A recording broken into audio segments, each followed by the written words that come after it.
Ano bang klase yung mga cellphone nyo? Nokia? iPhone 16. So papalitan nila ng mas maganda.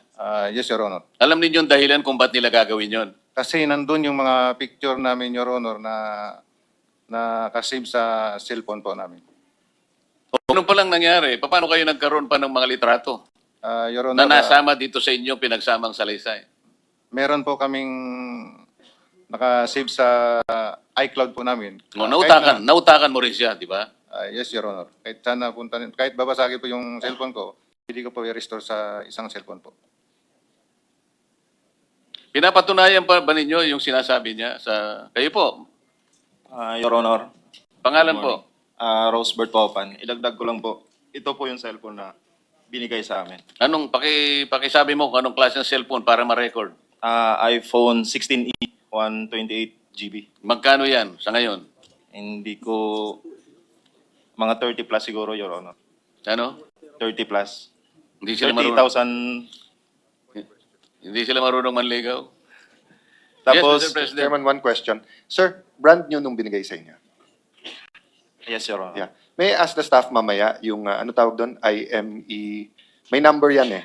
Pag IMEI, oo. Your Kung Honor. try lang natin i-trace baka kung saan nila binili at paano it's our duty here na sundin lahat ng ebidensya. So we'll try to do a forensic then. Kahit namin hindi lahat or kung sino yung hawak yung bago. Tulungan niyo na lang kami kung alam niyo yung sinasabi ko.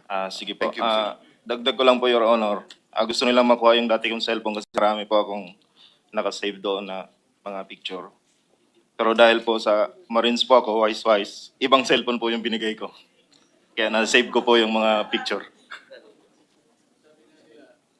Sabi nga nila, Mr. President, nagtatali-talinuhan man ang matsing, nauutakan din.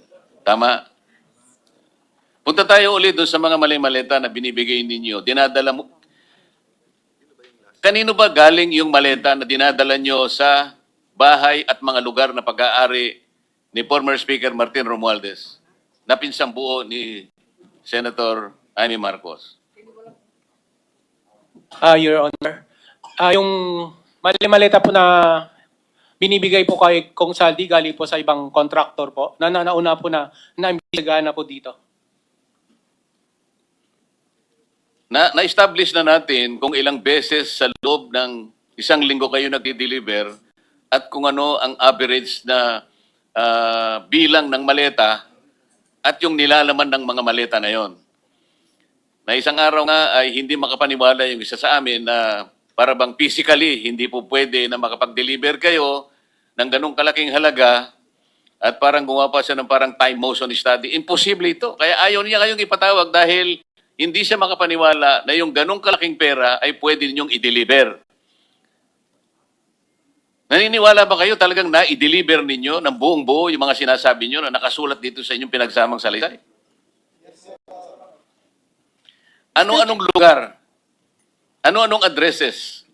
Isa lang ba ang bahay na pinagdalhan ninyo sa bahay Martin Romualdez o may iba pang mga lugar kagaya ng binabanggit nyo rito? Kailangan ma-record po lahat ito. Bagamat ito pong binigay na copy ngayon ay magiging parte na po ng record ng Blue Ribbon Committee. Your Honor. Yung sa kay dating Speaker Martin Romualdez po, nag-umpisa nung umupo si Kong Saldi ko sa Chairman ng Appropriation, simula September hanggang natapos yung termino niya po, slice ko na lang po. Simula September 2022 sa 14 Nara Street po kami nagde-deliver hanggang 22 to 23 December po. Ano pong address? 42 McKinley Road. McKinley. Pagkaraan ng panahon na yan, saan naman kayo nag-deliver? 2024 po hanggang natapos yung termino ni Boss. Nasa 14 Nara Street na po, South Forbes. Sa Makatwid, 42 McKinley at saka 14 Nara Street Yes, Your na Honor. pinagdalhan ninyo ng mga mali-maleta. Your Honor, doon na po yung pinaka-last na delivery ng bahay niya po. Pagdating nyo sa mga lugar na yon, kilala ninyo kung sino yung tumatanggap. Hindi naman siguro basta nyo na lang nilagay sa kanyang pagbukas ng pinto, binalibag nyo lang, umalis na kayo. Meron tumanggap sigurado, tama? Yes, Your Honor. Doon sa 42 po, si Mayordomo niya po, si Ma'am Jocelyn po. Tsaka yung iba yung mga katiwala niya po. Hindi po namin kilala. Kasi matagal kayong nagdi-deliver, kaya pati mukha niya nakilala ninyo. Yes, Your Honor. Meron pa kayong binabanggit na Mang Edwin. Hindi ko familiar ko sa hindi ko po familiar yung pangalan niya, pero sa itsura kilala ko po. Mr. Chair? Mr. Chair? Mabalik lang dun sa delivery sa Ilocos. Sabi niyo 2022 at balita meron kayong mga retrato. Kung dala ninyo, baka naman pwedeng ipakita ngayon ang mga photo at video kahit hindi pa sinama sa sinumpaang salaysay. Your Meron ba, Honor, Attorney? yung picture lang po namin ni Kong Sandro yung kasi ayaw pa picturean ni Kong Saldi yung maleta po. Pero may nakita akong mga picture, kung pwedeng ilabas na rin ngayon para mapatunayan. Maraming nakikinig at mga Ilocanong abalang-abala. Bago yon, habang naghahanap si Attorney Baligod, I'll take advantage of the presence of the lawyer of Mr. Saldico, Attorney Rondain.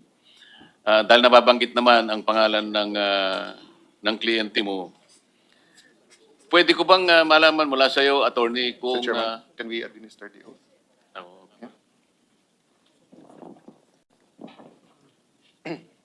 Raise your right hand. Do you swear or affirm to tell the truth, the whole truth, and nothing but the truth in this proceeding? For the record, Mr. President, he has taken his oath. Thank you, Mr. President.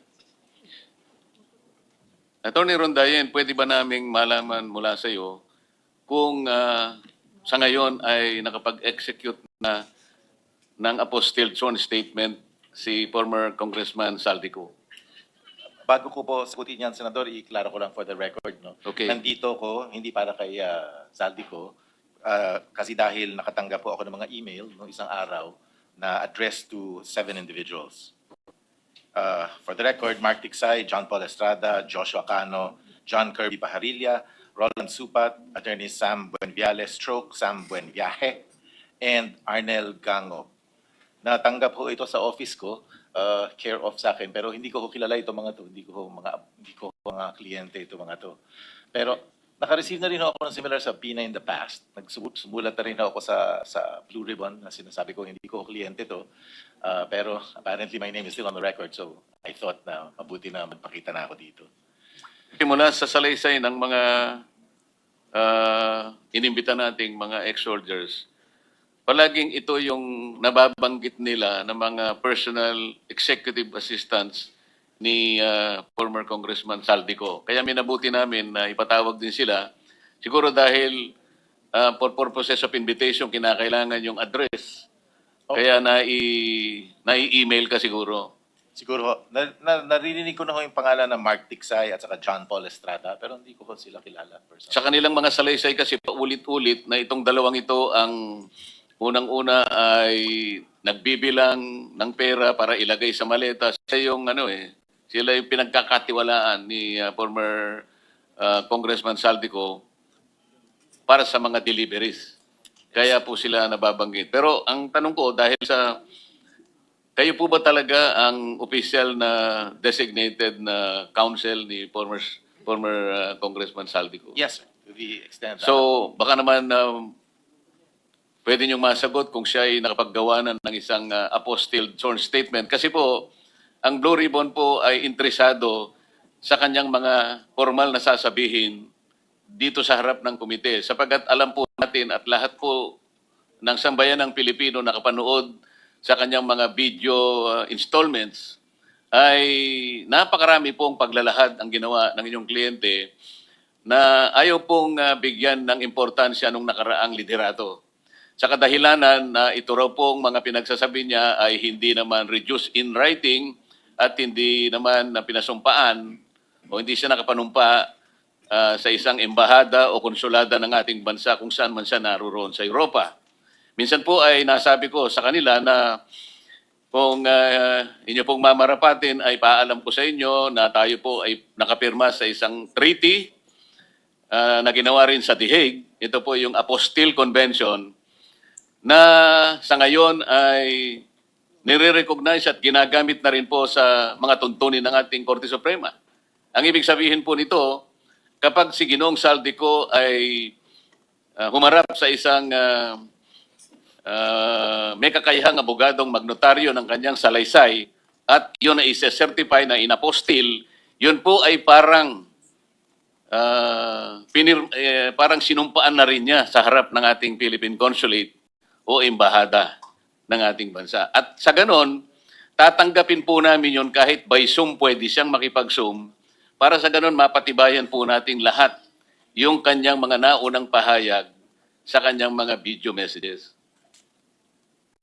Nasabihan ko na rin ho siya dyan nung request ako the first time. Sinabihan ko na rin siya. Sinabi niya na at the time, a few months ago, hindi daw niya prioridad yan. But sasabihin, papaabutin ko ho ulit yung... So sa ngayon po ay wala pa. Wala ho akong alam na meron siyang sworn statement. At maaari po bang mag-request ang komite sa pamamagitan ninyo na kung siya po ay makapag-execute ng isang apostilled na sworn statement, yun po ay tatanggapin namin sapagkat no less than the Supreme Court already incorporated the Apostille Convention into the rules. I will relay it, Senator. Salamat po, Attorney. Thank you. So, Attorney Baligod, I'm sorry. I'm sorry, Mr. Chairman. May I be excused now since I have nothing to contribute? sige Mr. po. Chairman, may I Baka may tatanong pa. Yes. No, sundan ko lang yung request, no? Yes, sir. Of course, the number one request is Skype by Zoom kasi iba yung nakaka-cross-examine or nakakapag-clarificatory Yes, sir. question. Number two, yung apostille. But in the worst case, halimbawa, hindi siya makapagharap sa consulate natin na dahil delikado din yung ano niya, basta't ma-verify lang namin na galing sa kanya. Because para tong isang malaking puzzle eh. At sa isang malaking puzzle, kahit pinakamaliit na pyesa, pag nawala, hindi mo mabubuo. And it will be unfair to the Filipino people kung bubuuin natin ng konti yung puzzle tapos ituturo natin. Di ba? For example, kay Senator Jinggoy right now, di ba? It's unfair na siya ang nasa kulungan tapos malalaman natin lahat pala itong nangyayari. So, Attorney, I know we're both lawyers, so we are officers of the court. So, we'll do our best here. Please do your best then and in search of the truth. I will, Thank you. Senator. Thank I you, promise. Mr. Chairman. Request granted. Salamat sa inyo, Thank Attorney. you. Thank you, Senators. Thank you, Your Honors. Attorney Baligod, dito sa sinumpaang pinagsama-samang salaysay, ang ating mga 18 ex-soldiers ay nagbanggit ng mga ilang mga katauhan na sa inyong pagsasalaysay, nakita ninyo, nakasama ninyo, nadalhan pa ng ibang mga maleta. Ang binabanggit ko pong episode na ito ay yung may kinalaman sa pagpunta rito ng binabanggit ninyo na mga ahente ng International Criminal Court or ICC. Sino po sa inyo ngayon na nakaharap sa amin ang merong personal na nalalaman tungkol doon sa pangyayaring yon na may kinalaman sa pagpunta ng ICC sa ating bansa? Pwedeng itaas po yung mga kamay. So, kung sino po yung unang gustong magsalita tungkol sa usaping ito ay malaya po kayo magpag-umpisa. Banggitin lamang ninyo ang inyong pangalan. Your Honor, ako po ulit si Rose Bertopan. December po 2023, unang dumating po ang unang pagkakaalam po namin is bisita po ni Boss Elizalde. Sino po? Ang pagkakaalam po namin, sabi po ni Mark Tiksay po sa amin, may bisita pong paparating si Boss ng mga foreigner. Which later on po, nalaman namin na mga investigator po ng ICC. Paano po ninyo nalaman na sila ay mga investigador na galing sa ICC? Your Honor, nakita po namin sa TV po, yung si Chantal Daniels nag-appear po doon sa TV po. Then siya po yung napicturean ko na ini-escortan po namin dito po.